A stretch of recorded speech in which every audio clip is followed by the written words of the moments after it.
सारी संगत को जय गुरु जी। गुरु जी को कोटि कोटि प्रणाम, अनंतम शुक्राना, लख लख शुक्राना। ओम नमः शिवाय। शिव जी सदा सहाय। ओम नमः शिवाय। गुरु जी सदा सहाय। गुरु जी का जितना भी शुक्राना करूँ उतना कम है। गुरु जी ने, जब से मैं गुरु से जुड़ी हूँ, गुरु जी ने इतना ब्लेस किया है, इतना ब्लेस किया है कि मैं इमेजिन ही नहीं कर सकती और क्या मैं स्पीचलेस हूँ। मैं आई कांट एक्सप्लेन कि मैं कितनी ब्लेस हो गई हूँ गुरु जी से जब से मेरा हाथ पकड़ा है। वैसे तो मैंने आपको पहले ही सत्संग में बताया था कि मेरी जर्नी गुरु जी से कब जुड़ी नहीं पता, लेकिन जब गुरु जी के बारे में जुलाई 22 में पता चला, मेरी sister in law Vinita aunty से जो गुलमर्ग पार्क में रहती हैं, गुरु जी उनको और उनके फैमिली को भी पूरा बहुत ब्लेस करें। उन्होंने मुझे गुरु जी से के बारे में बताया। गुरु जी से ने मुझे उनके थ्रू मैं जुड़ पाई हूँ। Thank you Vinita aunty. तो मैंने वैसे 2 सत्संग ऑलरेडी मैं शेयर कर चुकी हूँ, या मेरा तीसरा सत्संग है। गुरु जी अगर कुछ भूल चूक हुई है तो माफ़ कर देना संगत जी, मुझे माफ़ कर देना। पता नहीं, मैं जो गुरु जी बुलाएंगे वही मैं बोलूँगी। अगर कुछ गलती हो जाए तो प्लीज़ माफ़ कर दीजिएगा। गुरु जी को मैंने आपको पहले बताया कि जैसे गुरु जी के बारे में पता चला, मैं गुरु जी के सत्संग सुनी है तो बहुत इच्छा हुई कि गुरु जी के बड़े मंदिर जाऊं। मैं महाराष्ट्र में रहती हूँ, तो मैं एक बार, तो मैंने पहले सत्संग में बताया है कि आपको कि मैं गुरु जी के दर्शन हो गए, लेकिन अचानक मेरा दिसंबर जनवरी में मेरा मन हुआ। मेरी छोटी बेटी बोली कि मेरे को दिल्ली जाने का मन हो रहा है, सरोजनी नगर मार्केट शॉपिंग करने के लिए। तो मैंने बोला हाँ, मेरा तुम्हारा शॉपिंग के लिए मन है तो मेरा तो गुरु जी के बड़े मंदिर जाने का मन है। और यकीन नहीं मानेंगे गुरु संगत जी, गुरु जी की ऐसी मेहर रही कि मतलब मैं आज सोच ही रही थी कि हाँ मेरा मन है, और अगले दिन उसी दिन शाम को मेरी सिस्टर का फ़ोन आता है कि हम कुछ एक प्रोग्राम प्लान कर रहे हैं और तुम लोगों को आना है। मैंने कहा जय गुरु जी, मेरे बड़े मंदिर जाने का जो सपना था, इच्छा थी, वो आपने इस तरह से प्लान कर दी। मैंने फिर अपनी टिकट बुक कराई, मैंने और मेरे हस्बैंड की। बच्चों का भी मन था लेकिन उनके एग्ज़ाम के चक्कर में वो लोग तो नहीं हो पा सकता था, लेकिन मैं और मेरे हस्बैंड हमने टिकट बुक करा ली जाने के लिए, फंक्शन में जाने के लिए। मैंने कहा फंक्शन भी अटेंड करेंगे और बड़े मंदिर भी के भी दर्शन करके आऊँगी, माथा टेक के आऊँगी गुरु जी के। और फिर ऐसा हुआ कि मेरे हस्बैंड का कुछ अर्जेंट काम आ गया तो वो उनकी छुट्टी कैंसिल हो गई। तो फिर मैंने सोचा अब मैं अकेली ही जाऊंगी, मुझे बड़े मंदिर जाने का तो बहुत वो था कि मुझे जाना है। तो मैं अकेली बॉम्बे से दिल्ली के लिए मैंने अकेला, बच्चों को भी नहीं जा सकते थे क्योंकि वो भी उनके एग्ज़ाम्स वगैरह थे, सेमेस्टर चल रहा था। मैं अकेली गई।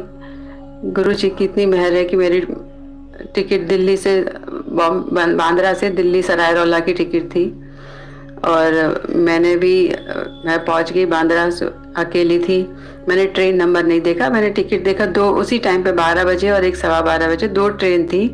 मेरी ट्रेन का 12:15 था, मुझे लगा शायद मैंने गलत टाइम देख लिया। मैं 12 बजे की वाली ट्रेन में कोच नंबर भी देखा तो B2 और G2, मैंने कहा हो सकता है गलत हो गया और पहले ट्रेन चार्ट बन गया और ट्रेन बाद में लगी हो तो B2 और G2 का। मैं B2 में चढ़ गई और वो एक ही ट्रेन नंबर अलग थे, बाकी ट्रेन का नाम दोनों का एक थे, दोनों एक बांद्रा से सरायरोला दिल्ली जा रही थी। तो मुझे लगा कि वही हो गई।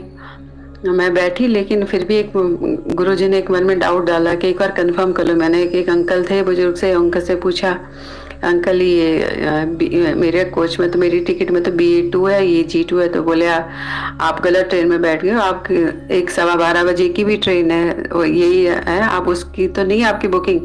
फिर मैंने ट्रेन नंबर देखा, चेक किया तो वो जिसमें मैं बैठ रही थी वो ट्रेन नंबर अलग था, मेरी ट्रेन का नंबर अलग था मेरे बुक।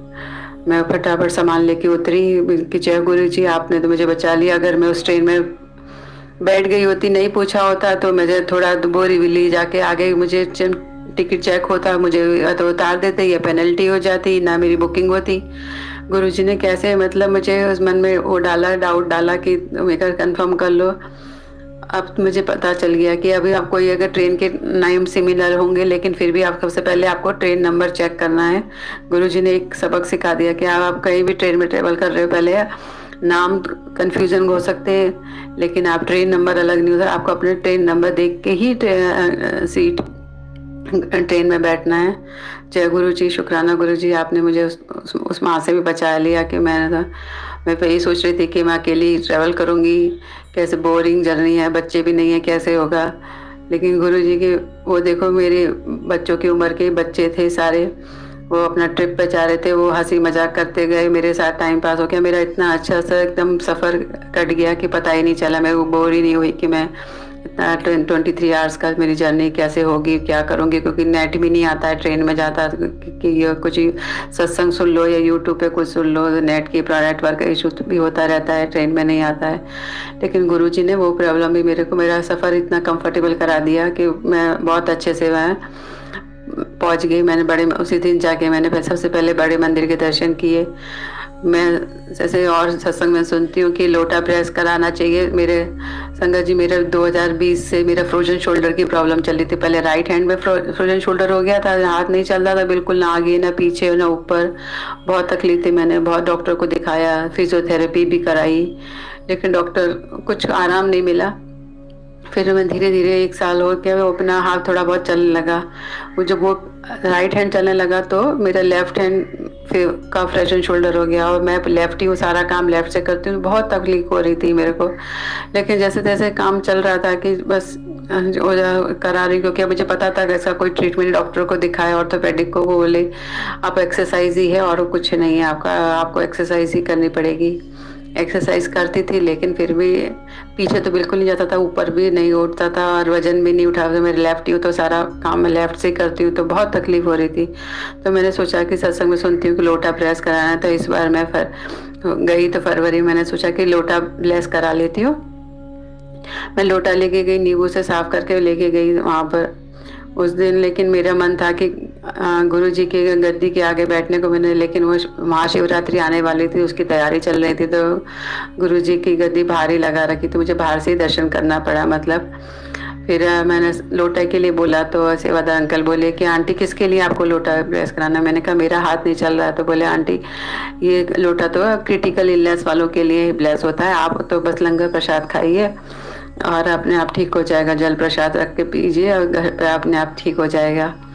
उन्होंने लोटा ब्लेस नहीं किया, क्योंकि बोले वही तो जो ज़्यादा critical heart problem, kidney cancer वालों के लिए ब्लेस करवाना चाहिए। मैंने कहा ठीक है संगत अंकल, अब मुझे इतना पता नहीं था, तो मैं दूर रहती हूँ, जल्दी जल्दी आ भी नहीं सकती हूँ, तो इसलिए मैंने सोचा कि लोटा ब्लेस करा लेती हूँ। हाथ में थोड़ा तकलीफ हो रही है, नहीं चल रहा है, बहुत तकलीफ हो रही है। तो आप यकीन नहीं मानेंगे संगत जी, मैं फरवरी में आई हूँ, बिल्कुल नहीं चल रहा था। मार्च में आते आते मेरा हाथ बिल्कुल आगे भी चलने लगा, बस लंगर प्रसाद खा के आई हूँ।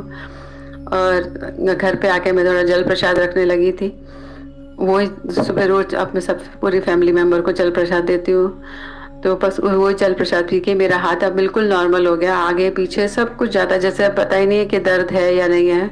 जय गुरु जी, शुक्राना गुरु जी, आपने मतलब कैसे ठीक कर दिया, कुछ पता ही नहीं चला। जितना मैंने तकलीफ पहले हाथ में राइट हैंड में तकलीफ, कितनी डॉक्टरों के चक्कर, कितने महंगे महंगे फिजियोथेरेपी, 400 रुपीज़ पर डे का फिजियोथेरेपी कराई थी, सब कुछ किया, वो भी बहुत, मुझे तभी कुछ आराम नहीं आया। ये गुरु जी का मैंने लंगर प्रसाद खा के आई फरवरी में, और तो कुछ दिन बाद ही मेरा हाथ कैसे चल पड़ा, पता ही नहीं चला कब क्या चमत्कार गुरुजी ने किया। मेरा हाथ बिल्कुल नॉर्मल हो गया है बिल्कुल, और मैं बस सब काम अब ठीक से करते हैं, पता ही नहीं चलता कि मेरे तकलीफ थी। जय गुरुजी, शुक्राना गुरुजी, लख लख शुक्राना, अनंतम शुक्राना, जितना शुक्राना करूँ है। गुरुजी ने मेरे मन में इतनी पॉजिटिविटी भर दी है कि पता ही नहीं। पहले मैं अपने बहन भाइयों से, मैं शुरू से गुरु भगवान का नाम लेती थी, ये नहीं थी कि नहीं, माता रानी को, साईं बाबा को, बजरंग बली को, शिव जी को रोज शिव चालीसा पढ़ना सब करती थी। लेकिन फिर भी मन में जो नेगेटिविटी थी दूसरों से लेके कि उनके पास सब कुछ है, मेरे पास कुछ नहीं है, मेरे पास ये नहीं है, ये बहुत था, ये मेरे अंदर बहुत कमी थी। लेकिन अब गुरुजी, मैं मानती हूँ, लेकिन गुरुजी ने धीरे धीरे वो सब भी अंदर से निकाल दिया। अब ये कि जिंदगी का कुछ भरोसा नहीं है, जितनी है जो है उसमें सेटिस्फाई रहने का सीख लिया है मैंने, और शायद मैं बहुत खुश भी रहती हूँ इस वजह से। मेरे घर वाले, मेरे हस्बैंड, मेरे बच्चे भी कहते हैं जो हम आपको इतना टाइम से सिखाना चाह रहे थे, गुरुजी से आप जुड़ने के बाद आपके अंदर बहुत अच्छा पॉजिटिव चेंज आया। वो मेरे घर वाले भी सब लोग बहुत खुश हैं। हालांकि मेरे हस्बैंड तो अभी नहीं जुड़ पाए हैं गुरुजी से, छोटी बेटी भी नहीं जुड़ पाई है, लेकिन फिर भी मुझे भरोसा है कि एक दिन वो भी गुरुजी से जुड़ जाएंगे। हाँ, उन्होंने ये नोटिस तो किया है कि मेरे अंदर बहुत पॉजिटिव चेंज आ गए हैं। गुरुजी सब सबका भला करो। अपने मेरे के अंदर किसी से भी, अपने बहन भाई जेठ जेठानी चाचा ताऊ, किसी के वजह जिसके पास जो है बस मैं खुश हूँ। बस गुरुजी अपनी कृपा बनाए रखने, हम जो हाथ पकड़ा है वो छोड़े नहीं हमारा। बस यही गुरुजी से अरदास है मेरी, और कुछ नहीं चाहिए। गुरुजी ने जब से हाथ थामा है तब से मतलब बहुत पॉजिटिव चेंज आए हैं। मतलब लगता है कि अब जिंदगी बहुत अच्छा, गुरुजी ने हाथ, आप कुछ अच्छा, सब अच्छा ही होगा। एक लेटेस्ट सत्संग सुनाती हूँ कि मेरे भाई का फंक्शन है, फैमिली फंक्शन है चेन्नई में, तो हमको लाइट से जाना था। मेरे बच्चों के फिर एग्ज़ाम के चक्कर, उनके सेमेस्टर के चक्कर ही रहता है हमेशा। कभी कि इस बार एडमिशन लिया है तो सेमेस्टर बहुत जल्दी जल्दी हो रहे हैं उनके, तो फिर एग्ज़ाम यूटी वगैरह आ जाते हैं, तो इंजीनियरिंग में तो मिस नहीं कर सकते। तो मैंने अपनी और अपने हस्बैंड की तो टिकट बुक करा ली थी, लेकिन अब बच्चों की नहीं कराई थी, क्योंकि पता नहीं एग्ज़ाम आएंगे फिर लो फेयर, एयरलाइंस के भी पैसे भी रिटर्न नहीं आते तो नुकसान हो जाता, तो मैंने नहीं कराई उनकी। अब उनका एग्ज़ाम का यूटी का क्लियर हो गया, तो अब वो बच्चे भी तैयार थे जाने के लिए, लेकिन हमें भी जाना है फंक्शन, फैमिली फंक्शन में।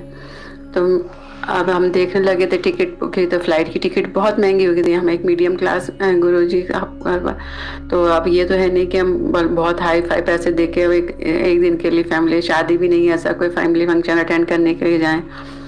तो मैंने कहा देखो गुरुजी की मर्जी हो। बच्चों को बोला अब तुम गुरुजी से अरदास करो, अगर गुरुजी की मर्जी होगी तो तुम्हारी टिकट बुक हो जाएगी। रोज हम चेक कर रहे हैं, ट्रेन की भी देखी, ट्रेन का भी बहुत सफ़र, लंबा सफ़र है, तो बच्चों को अकेले भेजने का भी नहीं मन कर रहा था कि सेकेंड एसी में बच्चों को भेज दूँ, लेकिन वो भी नहीं हो पाया ट्रेन का। लेकिन फ़्लाइट की टिकट देख रही तो महंगी की महंगी हो जा रही थी। अब यही सोच के कि क्या कैसे जाएंगे। रोज़ मैं, मेरे हस्बैंड, मेरे बच्चे रोज़ टिकट देखते थे, लेकिन 3,000, 3,500, 4,000 ऐसी टिकट हो रही थी, टाइमिंग भी सूट नहीं कर रहे थे। मैंने, लेकिन एक विश्वास था कि गुरुजी कुछ अच्छा करेंगे। तो आप यकीन नहीं मानेंगे, आप आज भी अगर पता नहीं मेरा ये सत्संग कब आएगा मेरे को नहीं पता, लेकिन अगर अप्रैल के महीने में आप दवाएगा तो मेरे को ईद के आसपास जाना था, और ईद के टाइम पे सारी टिकट्स बहुत महंगी थी। लेकिन सब हम easy trip, clear trip, Goa, Vivo सब पे देख रहे थे, कहीं भी टिकट हमको मतलब 3, 3.5 से कम नहीं दिख रही थी, या मिनिमम 3 तो थी। तो यही सोच के कि 3 तो बहुत महंगी हो जाएगी आने जाने का, फिर नहीं करा थे। लेकिन बच्चे परेशान थे कैसे जाएं। लेकिन कल की बात है कि इसलिए मैंने आज सत्संग शेयर कर रही हूँ। गुरुजी का की ब्लेसिंग देखो क्या हुआ। पता नहीं मेरी बेटी ने कहाँ से ढूंढा, और स्काई स्कैनर करके एक ऐप में, उसमें देखा उन्हें इतनी सस्ती, जो हमने टिकट बुक कराई थी अपनी उससे भी सस्ती उसको टिकट मिल गई, और दोनों तरफ के आने जाने का राउंड ट्रिप हमें बच्चों को दोनों का इतना सस्ते, मतलब सस्ते में हो गया कि बच्चे इतने खुश हो गए कि वो भी अब जा सकते हैं वही डेट में जिसमें हम चाह रहे थे कि जाता है बच्चों के कॉलेज में मिस ना हो, क्योंकि कॉलेज चल रहे हैं, बस 2 दिन का फैमिली फंक्शन अटेंड करके आ जाएं। वो टाइमिंग भी, फ्लाइट की टाइमिंग भी जो सूट कर रही थी कि रात में नहीं, बच्चे अकेले आएंगे, हम लोग अकेले अलग जाएंगे। गुरुजी ने इतनी सुनी कि फ्लाइट का भी टाइमिंग भी, डेट भी सब हो, और अपने बजट में भी जितना, तो बल्कि बजट से भी जितना हमने अपने मेरे लिए खर्च हुआ था, मेरे और हस्बैंड का, उससे भी कम में गुरुजी ने टिकट किया था। अगर आप, पता नहीं वो क्या करिश्मा था गुरुजी की, क्या ब्लेसिंग थे। आज भी अगर आप देखने जाएंगे चेन्नई, अगर अप्रैल के महीने में ईद के आसपास, तो सारी टिकट आपको महंगी ही दिखेंगी, 3, 3.5 के ऊपर जा रही हैं। लेकिन गुरुजी ने इतनी सस्ती कैसे किया, क्या वो कुछ टाइम के लिए वो खुला था, क्या हुआ था मैं नहीं जानती, सिर्फ गुरुजी ही कर सकते हैं और कोई नहीं कर सकता। जय गुरुजी, शुक्राना गुरुजी, लख लख अनंतम शुक्राना गुरुजी। आप कितनी छोटी छोटी बातें भी हमारी सुन लेते हैं, हमेशा हमारे साथ रहते हैं। कि गुरुजी से आपने हाथ पकड़ा, छोड़ना मत, बस मुझसे मेरे परिवार का हमेशा हाथ पकड़े रखना, मुझे जैसे मेरे परिवार को ब्लेस किया है, ऐसे सबको, सारी संगत को ब्लेस करना गुरुजी। यही मेरे आपसे अरदास है। जय गुरुजी, शुक्राना गुरुजी। अब और आगे जो सत्संग होगा, जितना मुझे याद आ रहा है उतना मैंने, आपने जो बुलवाया मैं बोल दिया। आगे जो सत्संग होगा मैं आगे और शेयर करूंगी। बस मैं अपनी इस वाणी को विराम देती हूँ। बस लाख लाख शुक्राना, अनंतम शुक्राना संगत जी, गुरु जी, आप हम पे अपने और मेरे उस पूरी प्यारी संगत पे अपनी मेहर बनाए रखना। बस इतना ही कहना चाहती हूँ। गुरु जी, जय गुरु जी।